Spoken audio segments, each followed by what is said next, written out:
Hi everyone. Now I'm going to show you how to solve homework 4 question number 1. So on this question, we are required to find and draw fyy and fyy in terms of big fxx and fxx. So we are given the condition that y is equals to g of x equals to when x is smaller than 0 and y is equal to 2, and when x is greater than or equal to 0 and smaller than 1, y is equal to 0, and when x is greater than or equal to 1 and smaller than or equal to 2,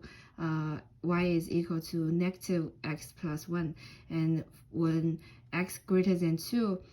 y is equal to negative 1. So this is a graph of how fxx looks like. So in order to find the fyy and fyy, so we first need to draw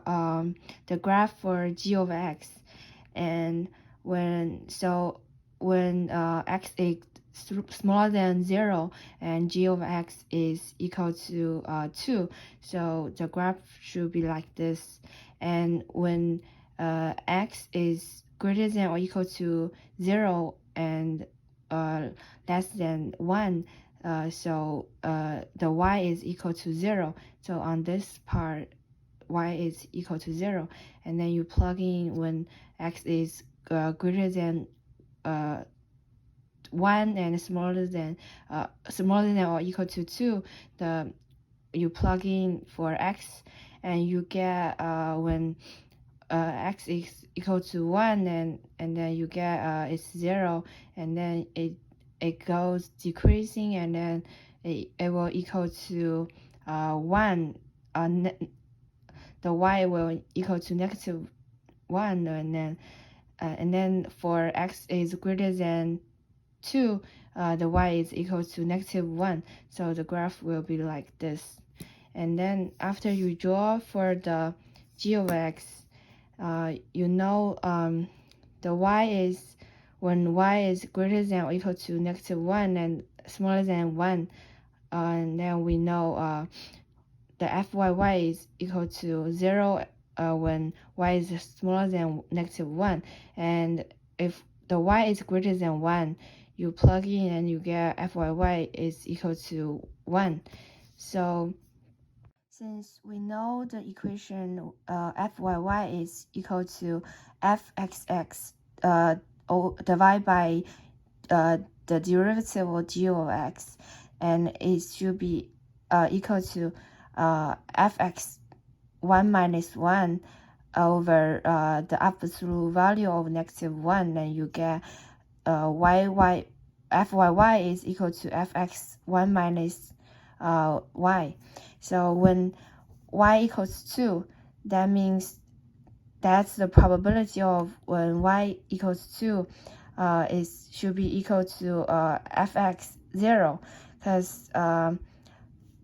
when on the graph, when y equals to 2, that's when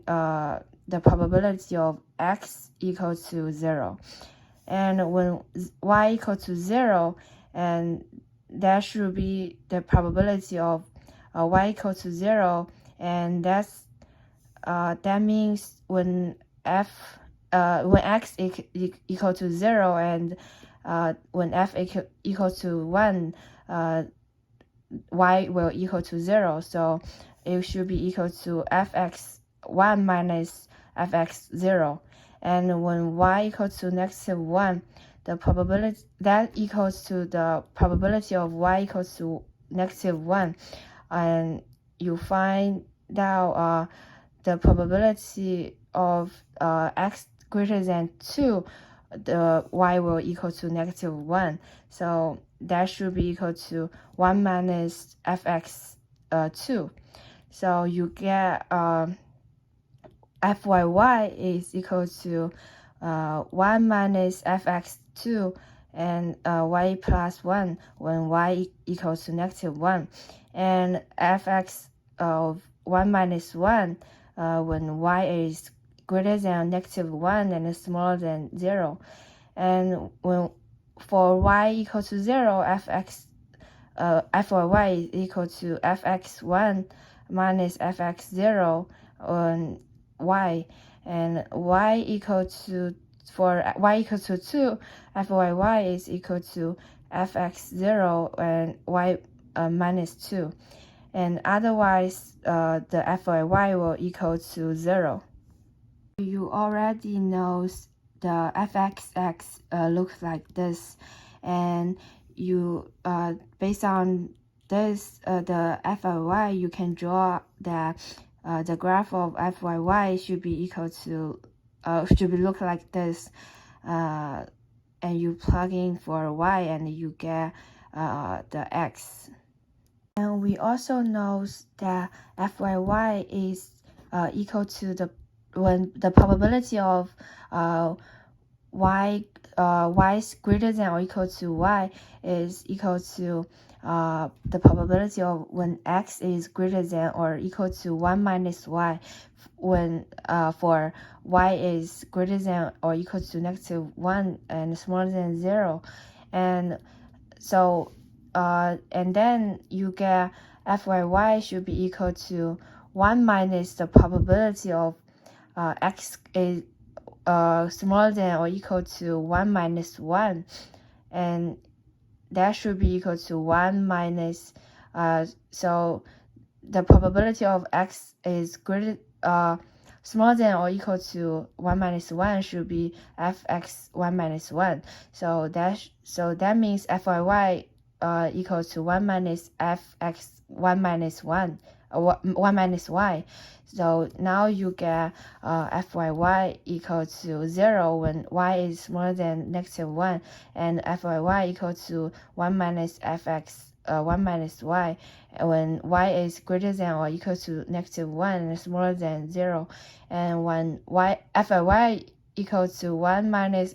fx0, and when for y is greater than or equal to 0 and smaller than 2, and f of y should be equal to 1 for y is greater than or equal to 2. So you plug in for the y and you get the x, you get the f of y, and so the graph or the f of y should be look like this.